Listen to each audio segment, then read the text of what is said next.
All right. Here's the first story we got from Timcast.com. Australia sends their military to enforce coronavirus lockdowns in Sydney. NPR reports the military's help is needed to enforce the restrictions because a small minority of people thought the rules didn't apply to them. New South Wales Police Minister David Elliott told Australia's Channel 9. Australian Prime Minister Scott Morrison has come in for heavy criticism in recent weeks over the slow pace of vaccinations in Australia, where about 14% have been fully dosed, one of the poorest records among any member country of the Organization for Economic Cooperation and Development. So when they say a small minority thinks the rules don't apply to them, did they mean by that 86%? Because that doesn't sound like a small minority to me. Now, here's the fascinating part. Of course, they're bringing in the military. Morrison said, if you get vaccinated, there will be special rules that apply to you. Why? Because if you're vaccinated, you present less of a public health risk. You are less likely to get the virus. You are less likely to transmit it, the Prime Minister told reporters on Friday, according to the Sydney Morning Herald. Well, now, according to the New York Times and the Washington Post and the Daily Mail and many other outlets, you are not less likely to transmit it. So I don't know. That's what they said. I'm not going to say they're right. I don't know what YouTube's rules are. They're all crazy. I will point this out, though. You may have noticed in the past week, there were crazy protests. Do you see these? There's crazy protests all over Sydney. Thousands of people were in the streets in Sydney and like London. Yeah. This is not about a small minority of people that are defying. This is about thousands of people in the streets. Chaos erupts in Sydney as anti-lockdown protesters clash with police. There was another story that said basically the same thing. Chaos in Sydney because regular people were going on with their lives as though there was no lockdown. Yeah. So what chaotic, did they do? huh? Yeah. People just continue to do their thing. How much? So what did they do? Mm. Deploy the military.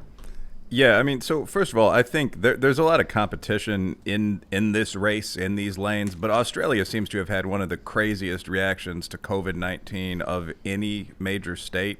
I mean, I don't ever want to give incorrect figures, but the day-over-day rolling death average there it's below 9. I know that. It's an extremely, extraordinarily... I think it's way lower. Yeah, it could be that's the most liberal estimate I've ever heard sort of past year. The vaccine is available. The thing with COVID-19 is that not everyone is at equal risk from COVID-19. I mean, that's mundane as hell, but it bears repeating.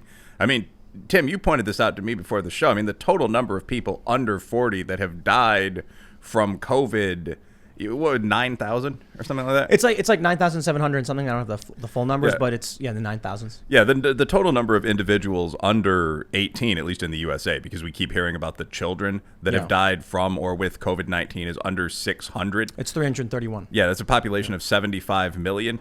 So, I mean, the question with Australia is, have they gotten most of their seniors and their very vulnerable people vaccinated? And I happen to know they have. I mean, that's where they targeted that first chunk of vaccine that got up to around 15% of the population. So the question is, can you keep healthy younger people that are mostly at very low risk of death, frankly, from COVID-19 or even hospitalization at home for months and years at a time to prevent 9 deaths a week or whatever? I guess max that number per day in a country the size of California, Texas. I would say no. I mean, that seems utterly bizarre in terms of how we look at liberty. Well, do they have any there? A lot of people are making the joke that's like, former penal colony, haha. And they're, okay, well, perhaps, I guess, I was thinking about this and maybe there is something to that. We, as Americans, fought for our independence to win it.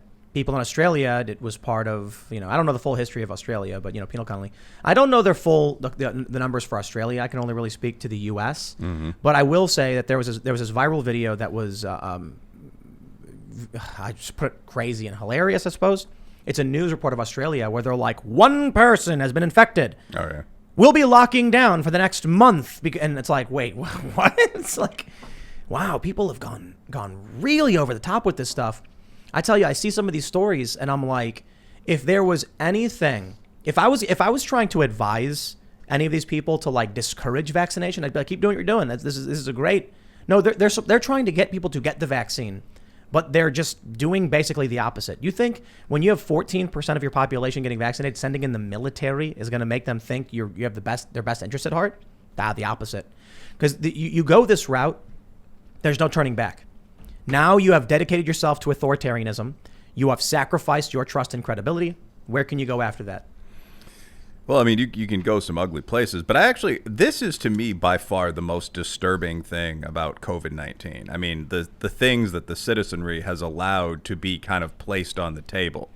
So even before the vaccination, I mean, in the USA, something like 2.8 to 3.1 million people die every year. I mean, that's damned close to 10,000 a day. It's 8 or 9,000. So even at the peak of COVID-19, I had no objection at that time to wearing a mask. I actually got one that works, which most people didn't. But you're not seeing a devastating world-ending plague. Like, even at the peak of COVID-19, there's no evidence, really, if you look at, like, the Western European studies, the major pieces that were actually published in journals, that lockdowns worked better than sort of well-done NPI. You know, stay home if you feel sick, quarantine the sick, clean your body, that kind of thing. But now with the vaccine out, and in most of these countries, including Australia, the truly vulnerable vaccinated, you're seeing these utterly bizarre moves. Like what you described is a factual situation. There was one infection, and correct me if I'm wrong, but that wasn't a death. That wasn't a hospitalization. I don't know the full news story they were talking about. Just like some viral video where they mentioned a guy got infected. Someone got sick, and I think he was hospitalized, but they're not dead, and they're not going to be. And so they locked down 900,000 people. That's New South Wales. Yeah. I mean, that's a region that's roughly comparable to one of the Dakotas. It's a huge state, decent number of people in it.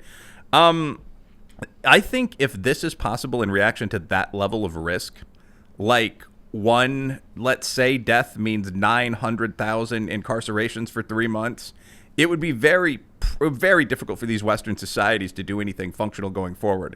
Not even the stereotypical war with China, but what are we going to do about climate change? Like, this stuff's not off the table. Like, I foresee climate lockdowns being a very real possibility. They've already talked about masks next flu season. And at some point, people are just going to have to say, no, I'm going to vote for the Conservative Party or even the Libertarians or whatever is necessary to crazy stuff. But whatever is necessary to kind of get this. You should not stop living your life because someone else might die. That way lies a society with no cars, so on down the line. Some people do think this is the climate lockdown. We saw very early on, after a couple of weeks of the lockdown, New York Times posted that story saying the Earth is healing. And people started talking. A bunch of articles emerged about pollution and everything clearing up. And then a lot of people said they're probably exploiting the crisis because they have the climate change agenda. But then, I wonder, first, I'll say this. I don't trust the powerful political establishment and elite. They claim climate change is a disaster, but they buy beachfront property and things like that. So part of me wonders, though, we talked about this the other night with the windshield phenomenon. Have you ever heard of that? No, I haven't, frankly. People have started to notice that when they drive their cars, there's less insects than there used to be. And so it's called the windshield phenomenon. And they've done studies where they found like an 80% reduction in over from 2017 to 2021. I think those are the dates. Yeah, Denmark. They found a reduction of 80% in insect populations hitting windshields. And a lot of people think that what you can get grants for in science, by the way, is absolutely amazing, bro. I mean, that's got to be at least $1 million project. But sorry. Well, sure, a waste of money, and not a waste of money in terms of doing the study though. But they wasted money when they did the study. It's like, for sure. How much money do you need to drive the car back and forth for 4 years? $1 million, because we're gonna hire someone to drive. Gotta get dinner after. We're gonna do this driving in Barbados. Home great. of the next American, Etymological Association conference. Mm-hmm. Right. Yeah, but isn't there something that's scary to that? And that's what I'm worried about. What if there is an ecological collapse, and that's why they're actually locking everything down? I mean, would we want to just, eat and fart ourselves to death like yeast in a bottle, or would we need some collective action to stave something off? Or at the worst, are there ideologues who believe a doomsday scenario who have seized the reins of power and are imposing their cult-like ideology over everybody else? That's a fascinating bit of a leading question there. It's something we're both skeptical about leadership around the world. But in reality, so there are a couple of different elements to this. First of all, I am not a conspiracy theorist because I think most people are stupid. I mean, we're both from Chicago. I believe both from that South Side area. Oh yeah, where by? I was born in the Bridgeport area of the city. Oh, okay. I moved north to Wicker Park pre-gentrification. I went to St. Mary's. Oh wow. Yeah, Midway. Yeah. Yeah. I lived in Bridgeport for a little bit. That's by Comiskey, right? Or by U.S. Cellular Field. Yeah, that's right down there. That's all that's White Sox country. That's right. I have family in that whole Chatham Bronzeville, that whole area, sort of Black and Irish in south side of Chicago. That's right. Now, like I said, I personally claim the north side. I was in Wicker since I was like a little kid. I still have a house in East Aurora, like the traditional sort of Latino and Eastern European area of that city. So another blue collar area right nearby. Yeah. An hour away now, but. And that's and what were you saying? You think people are dumb? Yeah, well, that's hey, what are you saying about Chicago? Well, now. No, that's the point, though. I mean, like even watching people I knew in high school try to sell coke in Little Italy or East Aurora or something. I mean, the percentage of those guys that went to jail is like 65. I don't think that there are actually functional behind-the-scenes cabals where you have one Arab guy, one Nigerian guy, one French guy, 2 Americans, and a Brit that are secretly trying to control the economy of the world or something like that. I do think you have groups. I mean, many of the things that people say in sort of conspiratorial conversations like Skull and Bones at Yale or the Bilderberg Group actually exist. You have groups of rich people that clash with one another and pursue different agendas, just like you have groups of upper middle class people that do this, or media individuals.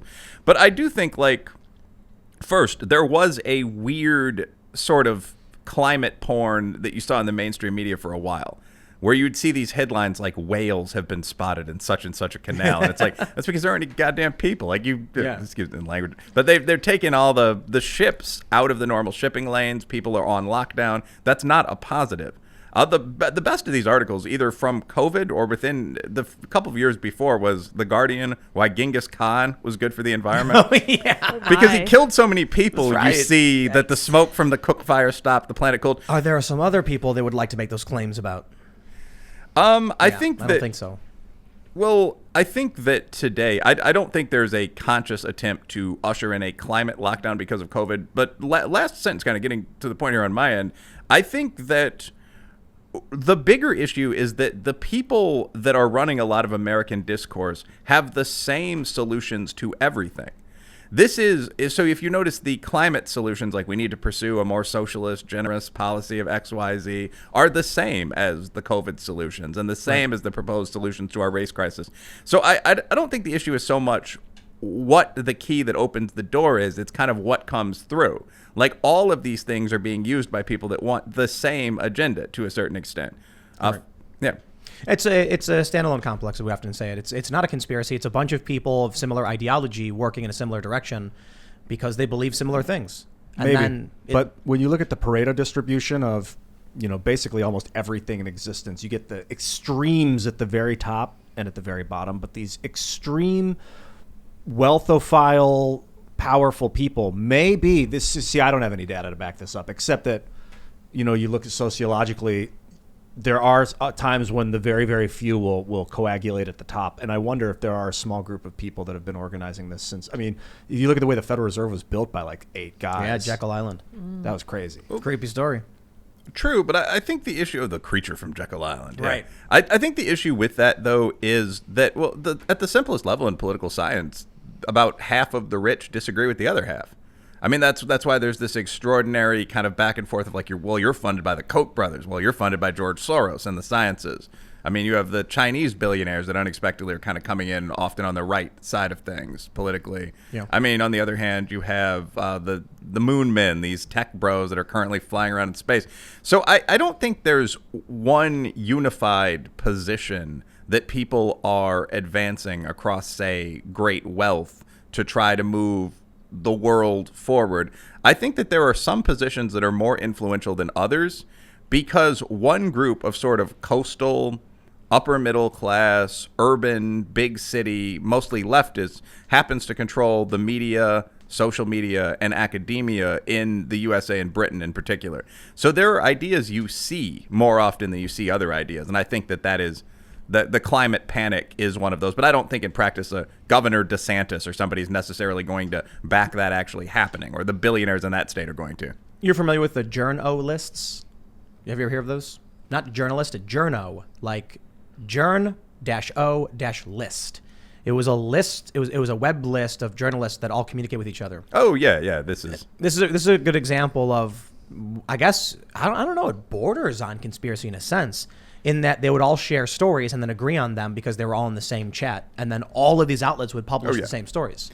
Well, to clarify, I don't think conspiracies don't exist. Actually, to talk to kind of the audience for a second, if you don't think there are wealthy, powerful people behind the scenes that sometimes collab together to do things that would get you arrested, you're a fool.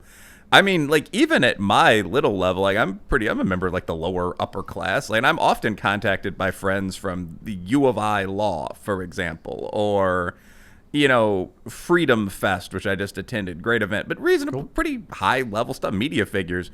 Do you want to work on this? Let's keep this low key for now. We're gonna trip them from behind with this one. And I would only imagine what Prince Harry's inbox looks like. So of course there are conspiracies in that sense. The question, I guess, really is just when it crosses the line to the crazy scenarios a lot of the left and the hard right seem to believe in. So, like, for example, my email list right now is, I think, 8,000 people. Nothing crazy, but 8,000. Most of them are journalists of some kind. They're mostly on the center right. I'm pretty sure I could create a story if I happened to find out some piece of information about a crooked politician. The only reason that's annoying when you look at the journo lists or a lot of I mean, there are a whole, like, jobs that are left is still up on Google where they advertise all these left-leaning activist jobs, and it's one network of people, many of whom don't admit they're left-leaning activists. So the issue with that, I think, is the pretense of neutrality. Right. So if there's anybody from, say, CNN or NPR on the message, the listserv, that's very ethically problematic. I think both you and I would say, like, I'm heterodox, maybe center right politically. I think the government's a bunch of scumbags. Like, I have a set group of opinions, pretty open about them. If you say I'm a neutral reporter for NBC and you are taking talking points from, you know, a junior operative at the DNC that you're sleeping with who's the person ahead of you on the journo list. Oh, my. No, but I mean... Are you talking about a real person there? No, of course not. A gentleman would not say such a thing. But I mean, like, if you... And that actually is... I have someone in mind, but they don't work at NBC, and it's not particularly relevant. I know what you're talking about. Maybe. But anyway, like, the point of all this is that if you go on the air and you're saying this BS, and this goes for the right as well, like all these guys talking about chastity until marriage is critically important, you know, lock the door, Javier. You know, like, if you're doing that, there's a significant ethical issue with that. I think that's really the only point. There are many conspiracies behind the scenes. Journalists have opinions. And, you know, I used to think that we would try to have journalists keep their opinions to themselves so they could just do the job and not cause strife. But I think that era is long since past. You know, because the difference in opinions now is fundamental worldview, where someone's opinion is literally them saying, I support the Constitution, and someone else's opinion saying, I oppose it. And I'm like, well, hold on there a minute. Like, we've got a very, very distinct difference of worldview on this. Thanks for checking out this clip from the Timcast IRL podcast. If you want to see the full show, come back to this channel, youtube.com/TimcastIRL, Monday through Friday at 8 p.m., where you can leave comments and super chat, and we actually will read your comments on the show. Don't forget to like, share, subscribe, and if you want exclusive members-only content, segments you can't get anywhere else, go to timcast.com, become a member, and we even have full bonus episodes. Thanks for hanging out, and we'll see you all next time.